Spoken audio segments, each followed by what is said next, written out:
Sejam bem-vindos. Antes de começar, gostaria de saber a que horas e de onde está falando. Não esqueça de deixar um like, isso ajuda demais o canal.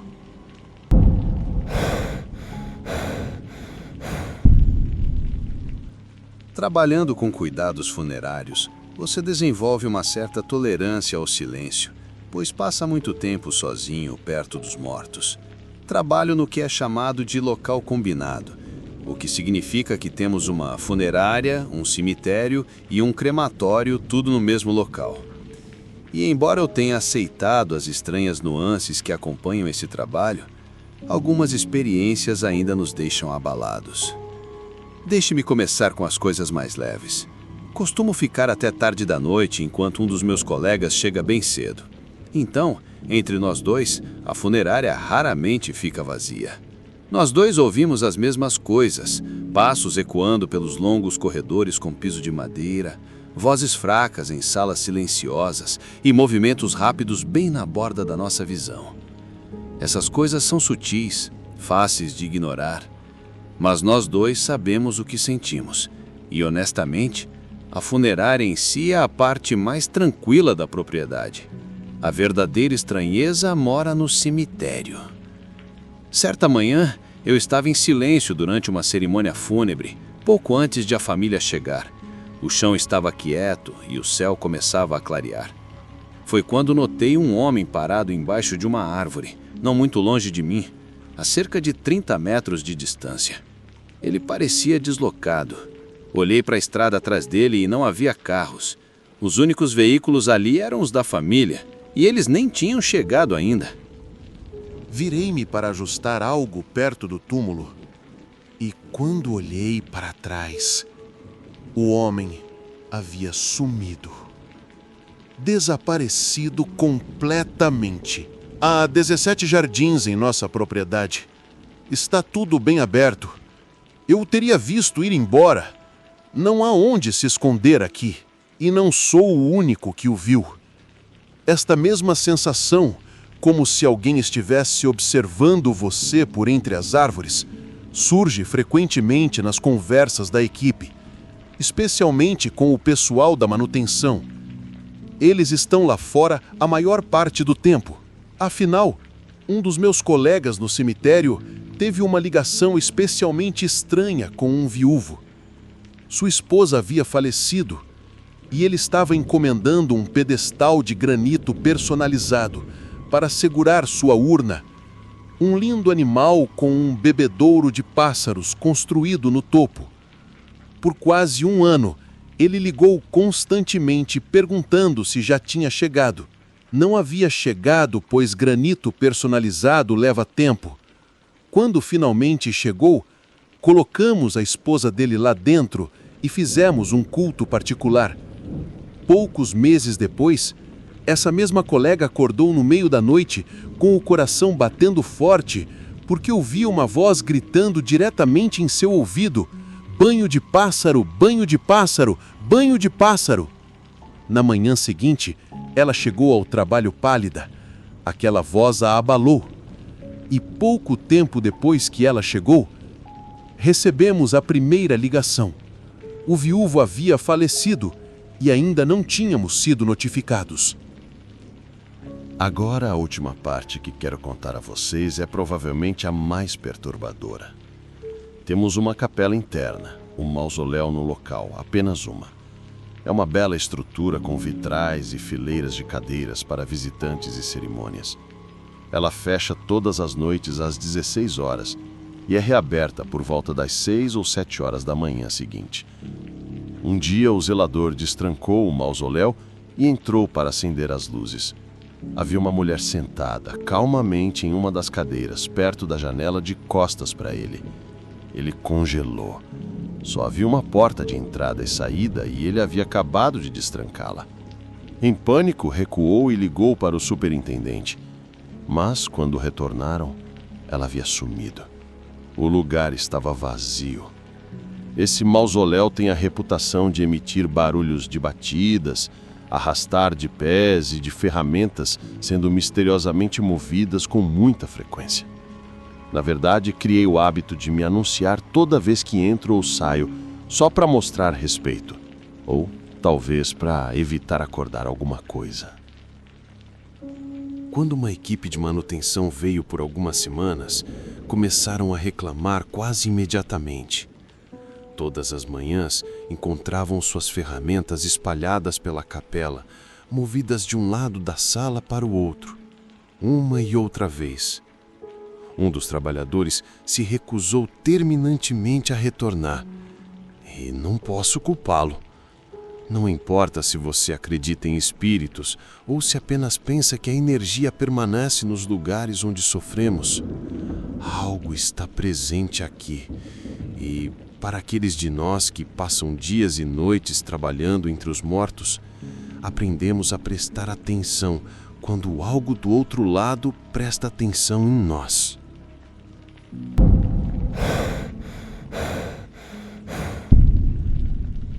Eu trabalhava em uma funerária, num crematório. Primeiro na parte administrativa, que envolvia basicamente papelada, agendamento, logística. Depois, passei para o crematório em si. Estranhamente, o lugar não parecia particularmente mal-assombrado, nenhuma luz piscando ou passos fantasmas. Era simplesmente um lugar que realmente parecia muito triste. Mas há um caso do qual ainda me lembro e que me assombra.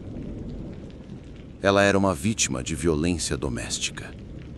Uma mulher que finalmente havia partido, tentando recomeçar, mas, é claro, ao descobrir onde ela estava, seu ex a encontrou e decidiu que seria melhor atirar nela várias vezes em um estacionamento.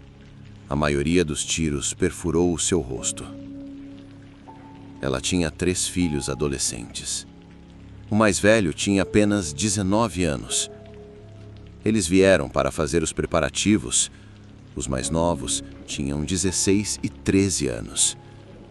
Eram apenas meninos. Deixamos que tivessem alguns minutos com ela em uma sala privada. Fizemos o que pudemos para cobrir os danos. Apenas o básico. Mas não foi o suficiente. Nunca é. Acompanhei-os pelo corredor até o quarto onde ela estava. Antes de entrarem, dei a eles a palestra de sempre. Ela pode não estar como vocês se lembram. Mesmo nos melhores casos, a morte muda as pessoas. Mas fizemos o melhor que pudemos para preservar sua dignidade, para lhes dar uma lembrança que possam levar consigo. Quando as últimas palavras saíram da minha boca, a temperatura caiu. O quarto ficou frio, como se todo o calor tivesse sido sugado de dentro dele. E então a tontura chegou.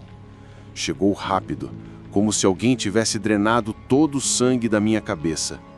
Meus joelhos ficaram fracos e tive que me agarrar à lateral do batente da porta para continuar de pé. Já vi algumas coisas bem confusas no meu trabalho. Já estive diante de corpos carbonizados e queimados, restos decompostos, o que sobra de alguém que tira a própria vida. Isso não era melindre. Era algo completamente diferente. Eu senti como se estivesse pisando em alguma coisa, ou talvez alguém estivesse sobre mim. Provavelmente essa é a melhor forma de descrever.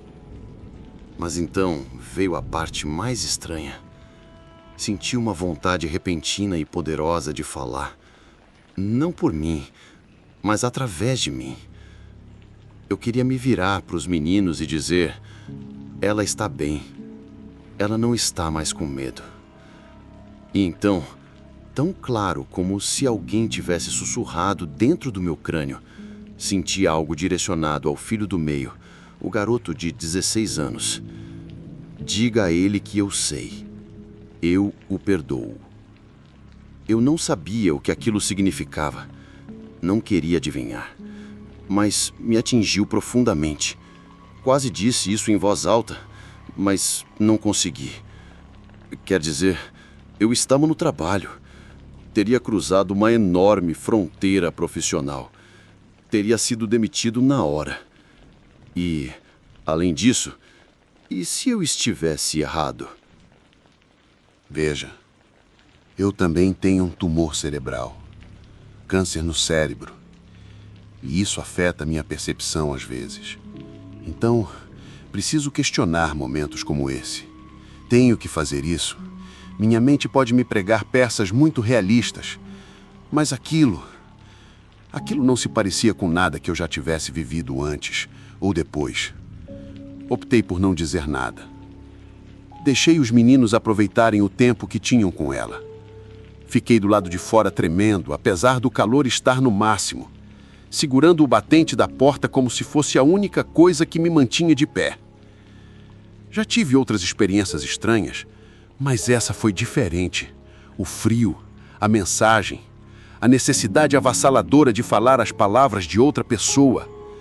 Talvez fosse só a minha mente brincando comigo. Ou talvez ela só estivesse tentando dizer adeus.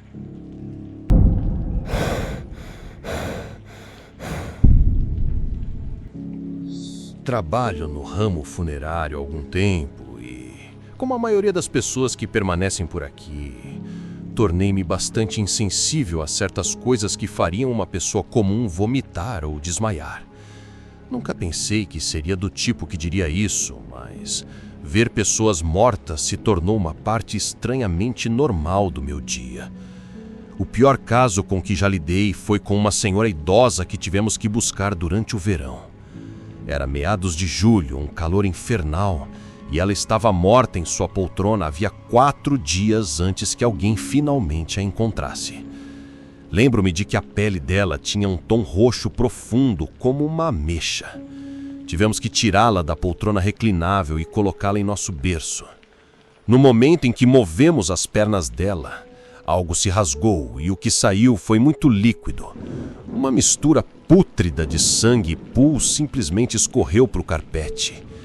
Parecia exatamente como se alguém tivesse urinado no chão. O fedor era tão forte que, sinceramente, não tenho nem palavras para descrevê-lo.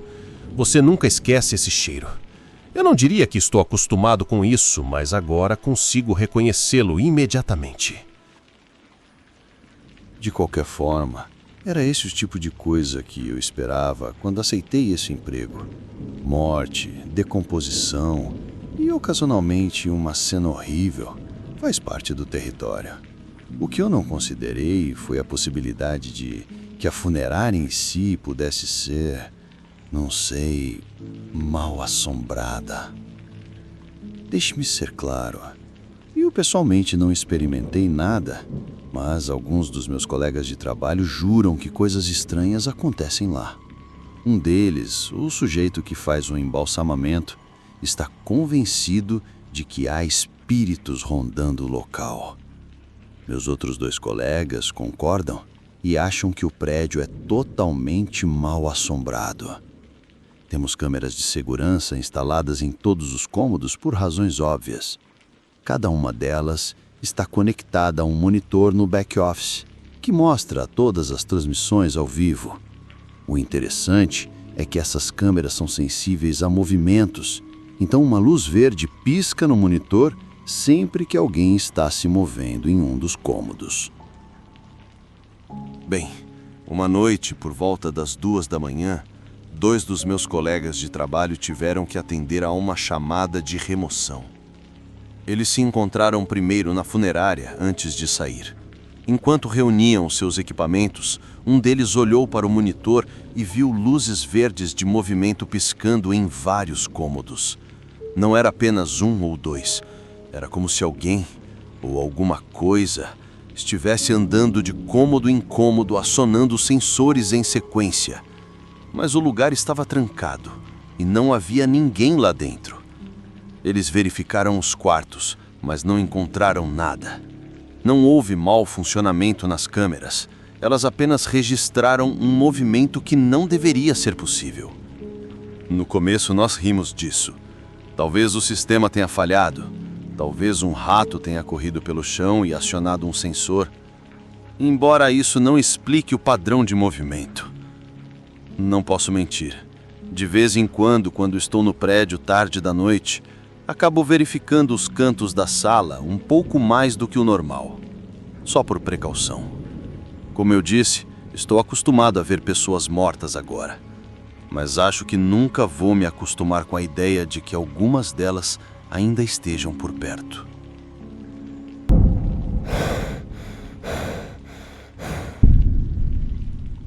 Sou agente funerário e, devido à minha profissão, me deparo com mortos e com qualquer coisa relacionada a isso com mais frequência do que qualquer pessoa comum. Nos últimos 8 anos em que trabalhei como agente funerário na Alemanha, eu e meus colegas vivenciamos inúmeras coisas inexplicáveis que ficaram conosco. Uma delas eu gostaria de compartilhar. A história começa no final de uma coleta, no meio da noite, às 2 da manhã. Tínhamos acabado de rolar o caixão para a unidade de resfriamento e estávamos sentados perto da mesa, no canto, preenchendo nossas folhas noturnas. Você precisa saber que nossa área higiênica e nosso escritório improvisado são separados pelos caixões que aguardam para serem usados. A luz lá dentro está sempre apagada, então toda a iluminação que se obtém é um brilho fraco de luz branca e fria vindo da área higiênica. Olhei para a minha esquerda enquanto terminava de preencher minha folha de ponto e fiquei surpreso ao ver uma figura escura parada bem perto da passarela, entre os caixões, iluminada pela luz mencionada. Lentamente cutuquei meu colega para que olhasse, e ele também viu a figura depois de alguns segundos encarando o vazio. Gritei para ela, pensando que fosse um de nossos colegas, mas não houve resposta. Então chamamos novamente, pois já tínhamos tido intrusos antes na funerária. Nós dois nos levantamos e caminhamos lentamente em direção à figura, chamando por ela. Mais ou menos na metade do caminho, a figura se virou de repente e saiu de vista, em um movimento audível em direção à unidade de resfriamento. Meu colega e eu a seguimos rapidamente, mas quando dobramos a esquina, não havia nada lá. A grande porta preta ainda estava trancada, e a única janela era gradeada e abarrotada de coisas. Com medo de um intruso real, procuramos por todos os lados, mas acabamos desistindo. Nós dois tínhamos certeza de que vimos um fantasma naquela noite. Estava claro demais para ser apenas uma sombra estranha, e nós a ouvimos.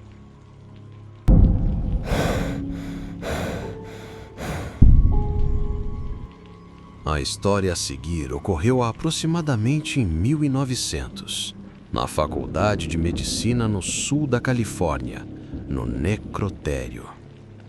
Vou relatar os fatos em detalhes, pois ainda consigo me lembrar claramente, quase como se tivesse acontecido ontem.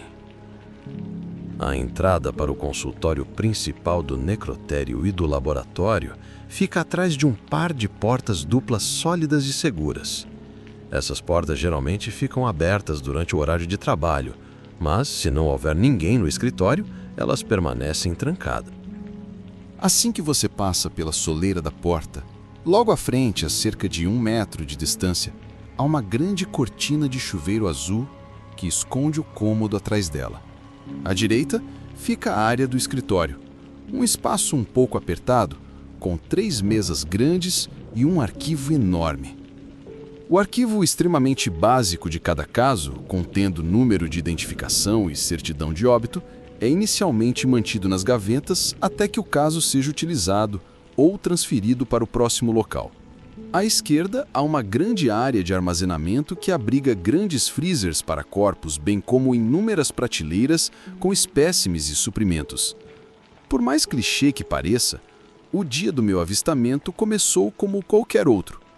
Eu era o único trabalhando em 3 casos separados, cada um situado em sua respectiva maca e em seu próprio estágio do processo de embalsamamento. Estava envolvido nesses casos havia cerca de 3 horas, sem interrupção de nenhum dos meus colegas de trabalho. Acho que é seguro dizer que eu estava muito absorto no que fazia naquele dia em particular. Estava quase na hora do almoço, então decidi me lavar e ir até o escritório almoçar. Ao passar pela porta da sala, que continha 3 grandes refrigeradores verticais e fileiras de corpos já embalsamados, olhei para a direita e vi claramente uma aparição em tamanho real. Fiquei paralisado como um personagem de desenho animado. Então olhei mais para a direita e vi um homem mais velho parado em frente à geladeira vertical mais próxima. Ele simplesmente estava ali. Eu conseguia enxergar através dele, mas ao mesmo tempo o identificava claramente como uma pessoa.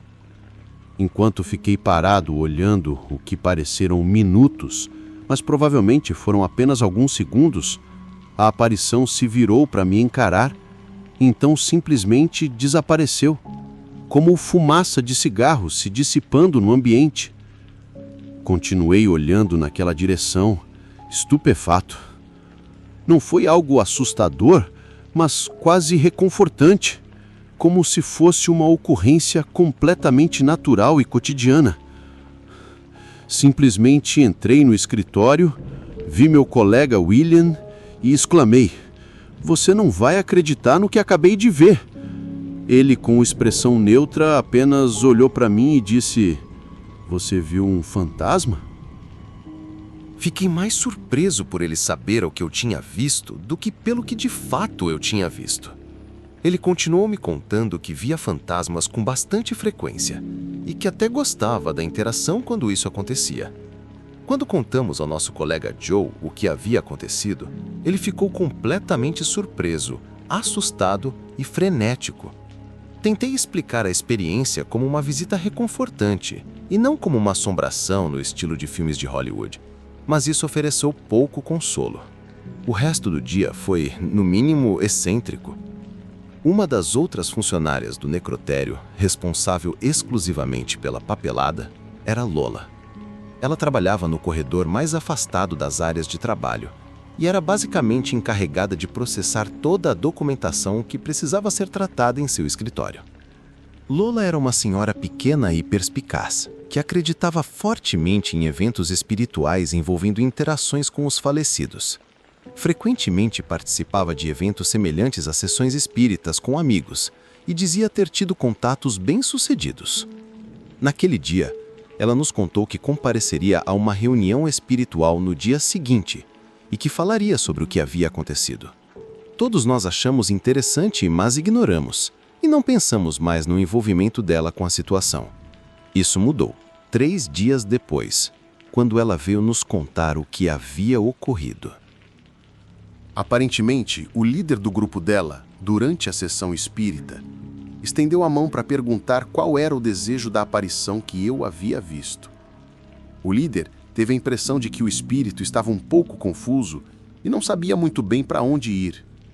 Esse sentimento se repetiu durante todo o encontro, uma energia desconfortável e sem direção. Outro detalhe extremamente marcante que o líder relatou foi a constante aparição da letra W. Era como se toda a experiência e a comunicação com o espírito girassem em torno de um estado de confusão e da letra W. Todos ficaram curiosos com o que Lola contou, especialmente eu. Então decidimos ir juntos até o local onde eu havia visto a aparição. Expliquei a todos o que tinha visto e exatamente onde tinha acontecido. E foi aí que as coisas começaram a ficar realmente assustadoras. Não me lembro quem notou, mas em uma das geladeiras, exatamente em frente de onde vi a aparição, havia um crachá com o nome: William Wood. Não tenho dúvida sobre o que vi naquele dia. E refletindo sobre isso, acredito que meu nível consciente de pensamento estava baixo, enquanto meu nível subconsciente estava elevado. Estar tão envolvido no trabalho durante toda a manhã, de alguma forma permitiu que meu subconsciente, ou o espírito interior, visse algo que eu normalmente não perceberia. Talvez tenha sido uma maior sensação de relaxamento, ou uma abertura momentânea para algum tipo de contato.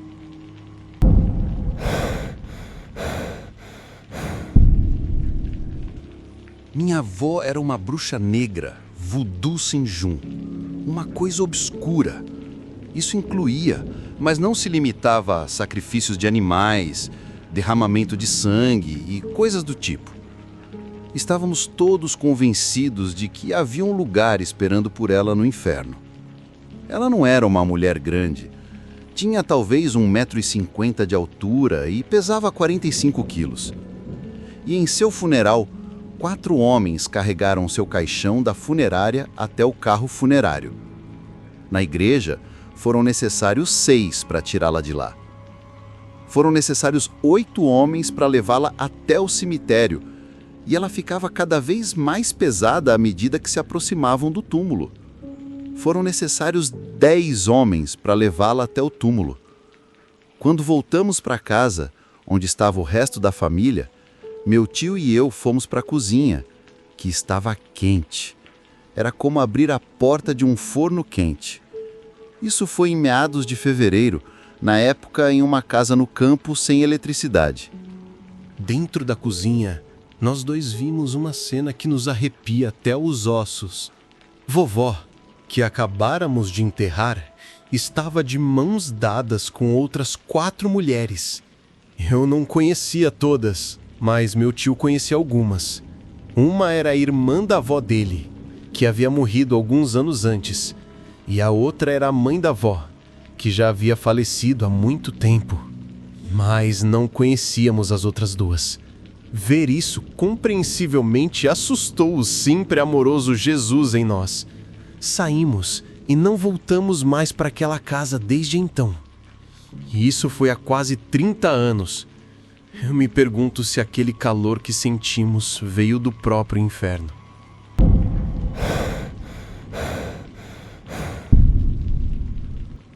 Eu era agente funerário na minha cidade natal. Certa noite, meu colega e eu tínhamos acabado de voltar para a funerária após uma ligação para recuperar o corpo de um homem de 24 anos que havia morrido repentinamente em um acidente de moto. Estávamos transferindo o corpo da sala de remoção para a mesa de embalsamamento quando ambos congelamos. Ouviu-se um clique distinto do outro lado da sala. O antigo rádio de mesa, daqueles com botões de volume manuais que fazem um clique quando você os liga, de repente ganhou vida no volume máximo. Mas desta vez não era estático. Estava tocando Wish You Were Here do Pink Floyd, alto e claro. Olhamos um para o outro completamente atordoados. Meu colega, que era bastante devoto e normalmente calmo, empalideceu e pediu licença. Desliguei o rádio. Eu costumava ouvir música no meu celular enquanto trabalhava e nem imaginava que o rádio ainda funcionasse. Mas quando terminei o embalsamamento e comecei a mover o corpo para a penteadeira, ouvi um clique novamente. Mesmo rádio, mesma música, ainda no volume máximo, como se alguém tivesse ligado de propósito. Naquele momento, decidi que já tinha tido o suficiente. Desliguei tudo e fui embora para dormir. Meu colega e eu nunca falamos sobre o que aconteceu. E até onde eu sei, nada parecido aconteceu novamente. Mas ele desistiu no mês seguinte.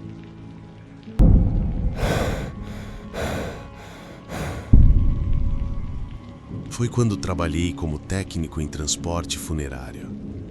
O trabalho era basicamente transportar o falecido de onde ele estava para onde precisava ir. Acontece que pessoas mortas podem ter muitos compromissos. Certa vez, porém, tive uma experiência que nunca esquecerei. Eu estava deixando alguém em um local de doação de materiais científicos. É aqui que você doa seu corpo para a ciência e eles cuidam do resto. Então levei o falecido para dentro da maca, destranquei o freezer e fiz tudo o que precisava fazer lá. Coloquei-o na prancha, peguei o elevador e o coloquei na prateleira. O interessante sobre o freezer é que quase tudo, depois de processado, é embalado numa espécie de fita azul. E você definitivamente poderia dizer que estava lá dentro, pernas, mãos, pés. Meio interessante para mim na época. Fechei o freezer, tranquei-o novamente e comecei a empurrar a maca de volta para a porta da garagem. A área de entrega e processamento de materiais científicos tinha um formato em L, com o freezer na parte maior e mais longa. E quando você vira a esquina, vê mesas, arquivos e outras coisas. Quase tive um ataque cardíaco, pois quando virei a esquina, havia um cara parado ali, examinando arquivos no arquivo. Parecia você ou eu, vestido de forma moderna, mas um pouco fora do lugar porque as pessoas costumam usá-la. Parei e disse que ele teria que me perdoar, mas ele quase me deu um ataque cardíaco. Parecia que ele não tinha me ouvido, nem sabia que eu estava ali. Devo mencionar que era por volta de 1 da manhã e eu nunca tinha visto ninguém naquele lugar tão tarde. Então eu disse, bem, desculpe se eu te assustei ou algo assim, e continuei terminando minhas coisas. Coloquei a maca de volta na van, fechei-a e tranquei a grande porta da garagem por dentro. O tempo todo, esse cara ficou parado ali, olhando para um arquivo aberto na frente dele sem prestar atenção em mim. Eu precisava usar o banheiro, então disse a ele que era para lá que eu iria e que voltaria logo. Novamente, nenhuma resposta. Pensei que talvez ele fosse surdo ou não conseguisse me ouvir. Então, fui ao banheiro, voltei para a garagem e o cara tinha sumido, mas o arquivo ainda estava aberto. Eu não sabia para onde ele tinha ido e não ouvi ninguém andando pelo corredor, passando pelo banheiro. Verifiquei e me certifiquei de que tudo pelo qual eu era responsável ainda estava trancado. E estava. Então simplesmente anunciei que iria embora. Trancaria tudo e programaria o alarme. Nenhuma resposta. E foi isso que fiz. Fui embora. Não tenho certeza de quem ele era ou o que aconteceu, mas definitivamente foi uma experiência estranha, da qual ainda me lembro perfeitamente. Mas isso me assusta um pouco. Ele era fruto da minha imaginação? Eu não acho. Um fantasma ou alguém que pode se mover tão furtivamente quanto um ninja? Quem sabe a verdade?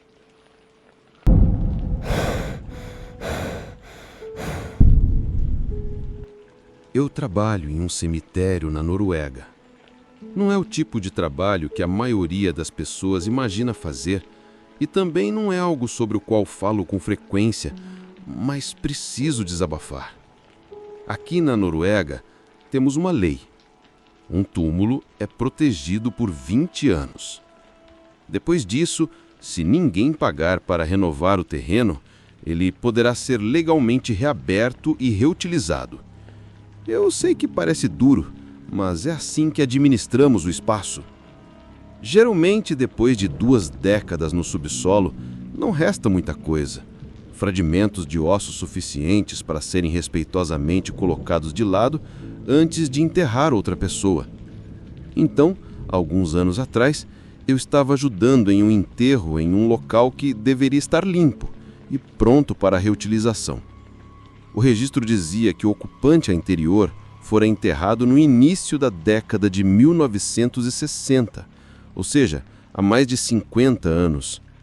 Eu esperava encontrar terra, talvez alguns ossos, nada mais, mas, cara, eu estava errado. No momento em que atravessamos os últimos metros de terra, o fedor nos atingiu. Quente, úmido, quimicamente doce. Não era como a morte, foi pior. Como carne deixada em um saco selado sob o sol por meses. Algo espesso e rançoso borbulhava do buraco como uma enorme bandeira vermelha. Foi quando vimos um brilho de plástico sob o solo. Nunca esquecerei o som que ele fez. Um chiado úmido, seguido por um barulho enjoativo. E então a pressão foi liberada. O fluido derramou, escuro, viscoso e fétido, respingando na sujeira ao redor. O corpo dentro não estava esquelético, estava intacto, inchado e mumificado na sopa. O rosto ainda estava lá, inchado a ponto de não poder mais ser reconhecido. A pele se esticou e se desfez em lâminas a partir do osso. Cabelos flutuavam na lama, unhas turvas, olhos gelatinosos ainda pressionados nas órbitas. Todos nós recuamos, e um dos trabalhadores mais novos vomitou na grama. Eu quase fiz isso. O que era para ser uma simples abertura de sepultura se transformou em um pesadelo de risco biológico. Ninguém nos preparou para isso. O falecido não estava decomposto. Ele fermentou. 50 anos de digestão lenta e pútrida dentro de um sarcófago feito pelo homem. Aquele dia mudou a maneira como eu encarava a morte. Mas não sei quem pensou que plástico seria uma boa ideia. Naquela época, as funerárias começaram a envolver os mortos em folhas grossas de polietileno. O raciocínio era dignidade, prevenção de odores, vazamentos, preservação de roupas e características. Talvez parecesse respeitoso, talvez simplesmente parecesse conveniente.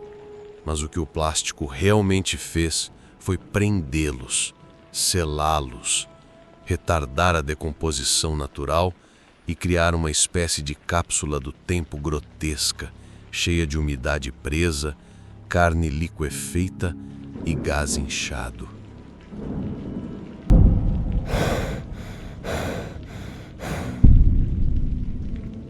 Anos atrás, consegui um emprego temporário em uma empresa de paisagismo.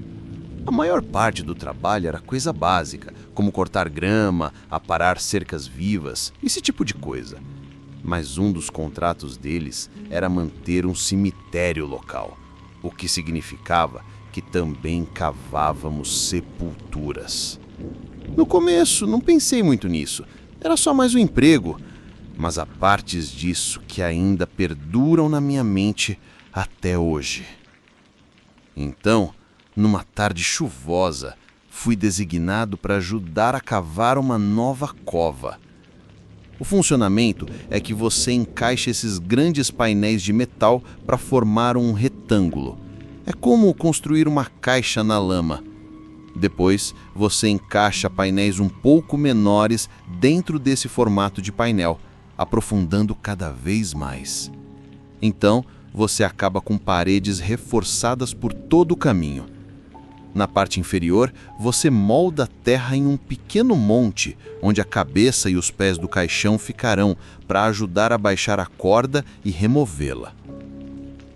O funeral chegou e passou. A família foi embora. Tive que pular no túmulo para começar a retirar os painéis, começando de baixo para cima. Mas quando o caixão está lá dentro, quase não há espaço sobrando. O único lugar real para colocar o pé é no próprio caixão. E lembre-se, ainda estava chovendo. Eu escorreguei. Meu pé atravessou o topo do caixão, direto nele. Senti algo macio ceder, e eu estava em cima de alguém, uma pessoa morta. Quando tirei minha bota, vi os restos rasgados do traje com que vestiram o corpo. O corpo estava úmido e revoltoso. Eu lembro da roupa e da pele viva no seu braço. Na hora, mais que tudo, eu estava preocupado em pôr a bota. Fiquei paralisado, tentando não olhar, tentando não pensar naquilo. No final, o peso da terra teria esmagado o caixão de qualquer maneira, então não houve nenhum dano real. Pelo menos foi o que eu disse a mim mesmo. Mas essa sensação errada de estar dentro do caixão de alguém, com essa pessoa, mesmo que por um segundo, é nojenta e fica com você. E essa nem é a pior parte. Você já ouviu falar de sepulturas alugadas? Acontece que, se a família não mantiver os pagamentos depois de uma década ou mais, o corpo será exumado e levado para outro cemitério. Às vezes também tivemos que fazer isso. Mas algum gênio decidiu, provavelmente para economizar dinheiro, começar a enterrar pessoas em grossos sacos plásticos industriais em vez de caixões adequados. Então, quando íamos desenterrá-los, nossas pás passavam direto por aqueles sacos. E por dentro não estava completamente seco. Era uma bagunça meio liquefeita. Uma sopa de lama, podridão e ossos de tecido capilar. Um cara disse que o cheiro era de comida de cachorro molhada e esgoto. Você batia em um desses sacos e o conteúdo se movia como se ainda estivesse vivo. Isso nunca me incomodou emocionalmente. Nem mesmo a questão do caixão, nem mesmo sacos de sopa. Eram apenas pessoas. Pessoas morrem, você faz o que precisa ser feito. Mas houve uma vez que me entregaram um pequeno caixão, menor do que qualquer coisa que eu já tinha visto antes. Quase do tamanho do meu braço, não pesava muito. Eu o coloquei no túmulo como já tinha feito umas 100 vezes antes, mas algo no tamanho fez parecer errado, como se a terra não devesse se abrir para algo tão pequeno. Quando comecei a jogar areia de volta, o som que ela fez, suave, quase de desculpas, começou a mexer com minha cabeça. Continuei camada por camada, observando-a desaparecer sobre o solo. Era como se eu estivesse enterrando algo que ainda nem teve a chance de pertencer aqui. E quando terminei, fiquei ali parado por um longo minuto. Não porque eu estivesse cansado, apenas inquieto. A cova parecia grande demais agora, como se fosse engolir mais do que eu colocava. Fiquei em pé sobre cadáveres, sacos plásticos rasgados cheios de lodo preto e podre. Mas esse foi diferente. Estou lhe dizendo que havia algo errado naquele caixão pequeno, algo que eu não consegui explicar. Não era apenas o tamanho, mas a sensação que fiquei ao enterrá-lo.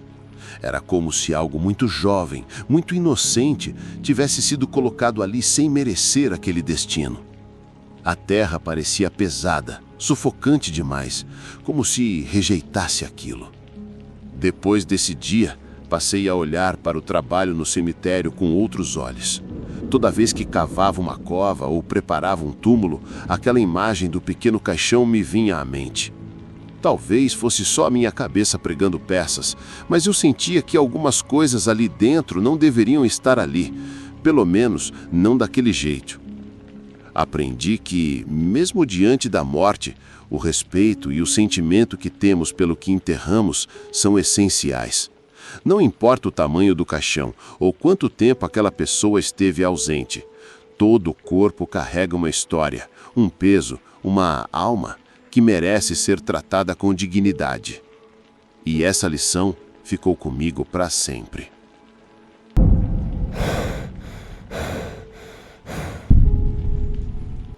Trabalho em serviços funerários há cerca de 6 anos. Entrei nisso por um emprego estável, não por alguma vocação profunda. Mas depois do que aconteceu no verão passado, não encaro a morte da mesma forma. A maioria dos dias é tranquila. Triste, sim, mas rotineira. O pior, obviamente, são as mortes infantis. Não tenho nem palavras para isso. Tivemos alguns casos de maus tratos a cães. Bebês cujos rostos tiveram que ser reconstruídos usando cola mortuária e cosméticos. E depois há os casos de decomposição. Eles ficam com você. Pegamos uma mulher que morreu na banheira e não foi encontrada por 3 semanas. Quando chegamos lá, seus fluidos já tinham escorrido pela banheira como se ela estivesse derretendo. O deslizamento da pele já é ruim o suficiente. Mas quando a pegamos pelos braços para transferi-la para o berço, pedaços inteiros de carne se soltaram das nossas luvas. Com o couro cabeludo parcialmente descolado, parecia que estávamos levantando papel molhado. E o cheiro era algo repugnante.